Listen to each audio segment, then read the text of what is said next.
For today's video guys, gusto lang ipakita ang aking narating kahapon. Ayan na naman ang inyong kaibigan, gumala na naman. At ayan nga, nag-road tour ako pero nakapunta ako dito sa lugar na ito. Ayan, kita nyo naman ang daming bilihin na mga mura guys. Ang sarap magpagabagahe. Pero ang ano lang, iniisip mo, baka pag magpabagahe ka, ay baka mabasag lang dahil ang gaganda ng mga babasagin dito, mga gamit pang kusina at syempre ang mga gamit na kailangan mo ay nandito lahat. So ayan, kita nyo naman yung kasama ko, ayun, namimili. At ito, pag gusto mo mag-business, may mga ano na rin sila dito, mga bottle na pwede mong gamitin sa pang-business, like perfume, ganyan, kung gusto mo maglagay ng, magawa-gawa ng inyong mga produkto na sarili mo. So ayan, kita nyo naman, nakapunta ko dito sa mga candles, iba't ibang klase ng candles, at namangha ako sa mga kulay nito, may orange, may yellow. At dito ko nakita itong hinahanap ko na matagal. Kaso nga lang wala akong dalang pera. Ayan, tagal na ako naghahanap nito guys. Ang ganda nito. Dahil ito ay pwede mong paglagyan ng pera. So ayan, kita nyo naman, kita nyo yung box na yan.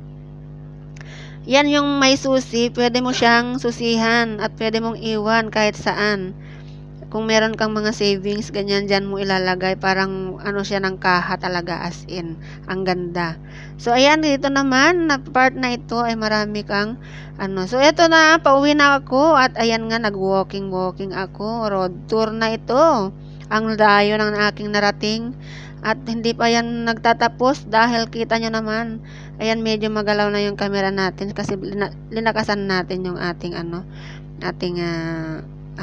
So ayan, nandito kami guys sa ating sa lugar na ito, naglalakad dahil sinubukan kong maglakad dito dahil akala ko ay mas mabilis ang lakaran dito kapag dito ako maglakad, pero yun pala ay nagkakamali ako dahil dito sa lugar na ito ay napakalayo pala doon sa aking uuwian at doon sa aking target talaga na pupuntahan, kasi pupunta pa ako sa isang lugar na hinahanap ko. At ayan nga, nawala ako dito sa lugar na ito. Nagkamali ako ng daan, pero okay lang guys dahil marami naman akong nakasabay na maglalakad. So anyway, hindi ako mag-isa dito, meron akong kasama. Yun nga lang, nadamay siya sa kalokohan ko dahil naglakad talaga kami as in at inikot namin ang lugar na ito at meron akong ipapakita sa inyo lugar na ito at mamamangha ako, talaga namangha ako. At muntik kong at nakalimutan ko na nandito na ako sa Dubai dahil parang bumalik ako doon sa bansang pinanggalingan ko na Kuwait, dahil dito lahat guys ay mga taong nakatira ay mga, siguro sabi kong ganun sa isip-isip ko, baka mga taga Kuwait siguro ang mga tao dito dahil dito guys ay mararating ko ang Kuwait Street at ang luwag ng lugar na ito na hindi ko pa napuntahan ito guys. Ngayon lang ako nakapunta dito dahil sa paglakad ko nawala ako guys, naligaw ako sa aking pinuntahan. At ipapakita ko sa inyo, ayan, nakapunta na ako dito sa highway mismo ito. Buti na lang highway siya at hindi siya talaga as in na maraming taong dumadaan. Bihira lang talaga ang dumadaan dito. Pero maraming sasakyan, maraming ang dumadaan. Meron din mga dumadaan na tao na may naggaling sila sa Kwan. So ito na siya, ang sinasabi ko, Kuwait Street. O yan, kita nyo, Kuwait Street. O diba, ang ganda.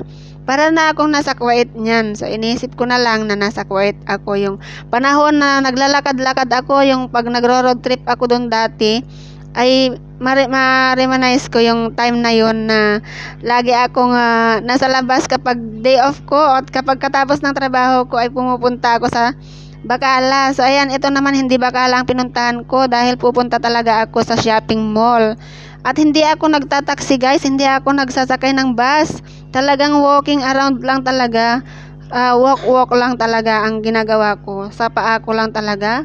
Kasi wala naman akong sasakyan dito. So sabi ng kasama ko, next time daw na maglakad ako, bibili daw ako ng yung may gulong.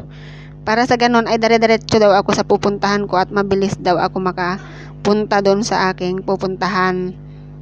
Tinawanan ko na lang dahil syempre takot naman ako na ganun ang sasakyan ko, na kahit nasa highway ako ganun ang sasakyan ko. Alam nyo naman na hindi tayo sanay sa Di tayo sanay kapag naglalakad tayo sa maraming mga sasakyan. So, natatakot pa rin ako. So, ayan. Nandito na kami sa daan na ito dahil hinahanap ko yung way kung saan ako mapunta. Doon sa loob ng ano. So, ayan. Nakita nyo naman yung lugar na yan. Yung lagi kong dinadaanan na yan. Ayan yung malls na. Yun, kita nyo naman. Ang mall na linalakad ko yan dati. Palagi. Pero dito ako sa kabila dumaan. Para sa ganun ay mas makuhanan ko yung building na yon. Kita nyo yung building na yon. Ayan. So, ayan.